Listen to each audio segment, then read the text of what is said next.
Hello guys, welcome back to my channel. तो आज की जो अपॉर्चुनिटी है वो एसेंचर की साइड से है। एसेंचर एक बहुत वेल नोन कंपनी है, आप सब लोग एसेंचर को जानते होंगे। This is a service based company. So इसमें जो रोल है वो है कस्टम सॉफ्टवेयर इंजीनियर का। ठीक है, आप इसको अप्लाई कर सकते हो, अभी जाकर आप इसको अप्लाई कर सकते हो, कोई इशू नहीं है। बट अप्लाई करने से पहले आप ये जान लो कि क्या इसके जो रिक्वायरमेंट्स हैं, क्या इस जॉब की जो रिक्वायरमेंट्स हैं वो आपके टेक स्टैक से मैच करती हैं या फिर नहीं करती हैं। क्योंकि अब क्या होता है ना कि फिर मैच नहीं करते, फिर हमारा टाइम वेस्ट होता है। तो एक बार मैं आपको जल्दी से बता देता हूँ कि क्या है। प्रोजेक्ट रोल हमने देख लिया, ओके। एंड प्रोजेक्ट रोल का डिस्क्रिप्शन क्या है। डिस्क्रिप्शन में लिखा हुआ है कि आपको क्या आना चाहिए, develop custom software solutions to design code and enhanced components across systems और एप्लीकेशंस, राइट। तो इसमें इन्होंने लिखा है, अब आपको पता है एसेंचर क्या है, एक सर्विस बेस्ड कंपनी है। सर्विस बेस्ड कंपनी क्या करती है, क्लाइंट्स के लिए काम करती है, राइट। कस्टमर्स के लिए काम करती है, उनके कस्टमर्स होते हैं। तो अगर कस्टमर ने कोई चीज़ डिमांड करी कि भाई मेरे को ये कंपोनेंट चाहिए, तो आपको वो बना कर देना पड़ेगा। इसलिए यहाँ पे लिखा है कस्टमाइज्ड सॉफ्टवेयर सॉल्यूशंस। आपको डिज़ाइन करने आना चाहिए, कोड करने आना चाहिए, ठीक है। और इन्हेंस कंपोनेंट्स आपको बनाने आने चाहिए, जो भी आपसे क्लाइंट डिमांड करेगा, राइट। अब इसके बाद देखो यहाँ पे क्या लिखा है, यूज़ मॉडर्न फ्रेमवर्क्स। आपको मॉडर्न फ्रेमवर्क्स की नॉलेज होनी चाहिए, ठीक है। जो भी बिजनेस नीड होगी उनकी, उसके अकॉर्डिंग वो आपसे काम करवाएंगे, ठीक है। ये यहाँ पे तो इतना ही लिखा हुआ है।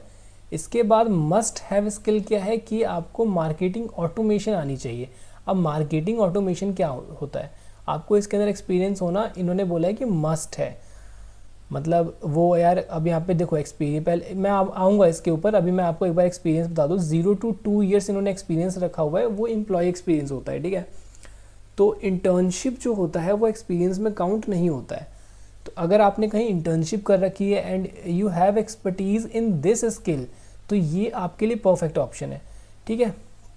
या फिर जिन्होंने 1 साल 2 साल एम्प्लॉयमेंट में काम किया और मार्केटिंग ऑटोमेशन के बारे में जानते हैं, तो वो भी अप्लाई कर सकते हैं। बट मार्केटिंग ऑटोमेशन में वो एक सॉफ्टवेयर इंजीनियर से क्या एक्सपेक्ट कर रहे हैं, वो ये एक्सपेक्ट कर रहे हैं, जैसे मान लो एसेंचर के बहुत सारे क्लाइंट्स हैं, राइट।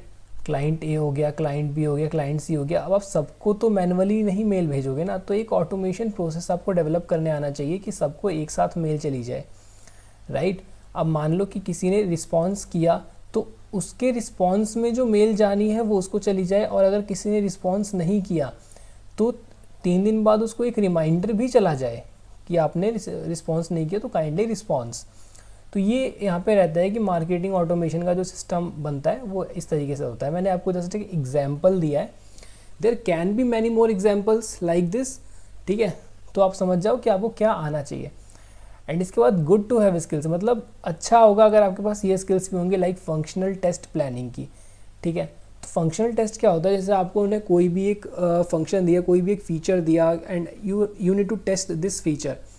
क्योंकि कभी भी कोई भी जो फीचर होता है वो डायरेक्ट डिप्लॉय नहीं किया जाता, डायरेक्टली दे नहीं देते क्लाइंट को, पहले उसकी होती है टेस्टिंग। तो आपको टेस्टिंग आनी चाहिए कि आप टेस्ट केसेस कैसे लाओगे, आप टेस्ट केसेस कहाँ से लाओगे, कितने क्रिटिकल टेस्ट केसेस आप बना सकते हो, है ना।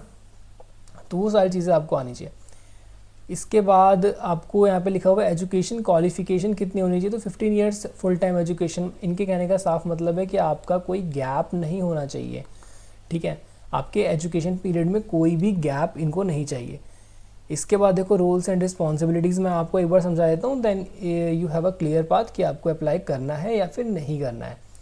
Expected to build knowledge and support the team. Obviously यार कोई भी कंपनी एक्सपेक्ट करेगी कि आप उसकी टीम को सपोर्ट करो एंड उसकी टीम के साथ अपनी नॉलेज को शेयर करो, ठीक है। Participate in problem solving discussions, ये सारी कंपनीज़ में होता है कि आप पार्टिसिपेट करो प्रॉब्लम सॉल्विंग डिस्कशंस में। ब्रेन स्टॉर्मिंग जब हो रही हो टीम मेंबर्स के बीच में, तो आप उसमें अपना कॉन्ट्रीब्यूशन दिखाओ, है ना।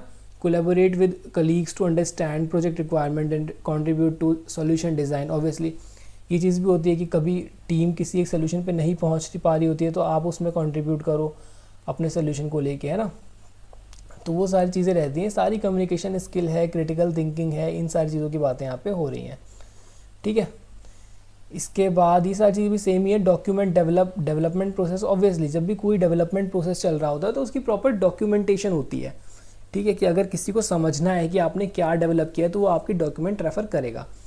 तो ये सब चीज़ें आपको पता होगा अगर आपने इंडस्ट्री में काम किया होगा तो। And maintain clear communication, again communication skills, ठीक है। And engage in continuous learning, obviously यार कोई भी कंपनी ये चाहिए कि उसका एम्प्लॉय जो है वो कंटिन्यूसली टेक के साथ इवॉल्व होता रहे, है ना, नई टेक्नोलॉजी सीखता रहे और उसके साथ आप उनके बिजनेस नीड को कंप्लीट करते रहो, ठीक है। तो ये सारी चीज़ें, सेम चीज़ यहाँ पे लिखी हुई है। एंड जो लोकेशन होगी इसकी मुंबई की, ठीक है। अब ऐसा क्यों होता है कि मुंबई की लोकेशन है ना, वो इसलिए क्योंकि रिक्वायरमेंट मुंबई की टीम को है। एसेंचर बहुत सारी जगहों पे है, तो मुंबई की टीम को रिक्वायरमेंट है, तो इसलिए यहाँ पे कस्टम सॉफ्टवेयर इंजीनियर की अपॉर्चुनिटी है, ठीक है। तो you can apply if this matches to your tech stack and you can also try, अगर नहीं भी मैच करता तो आप ट्राई ले सकते हो, बिकॉज यार जॉब तो सबको चाहिए, ठीक है। तो मिलते हैं नेक्स्ट वीडियो में, बाय।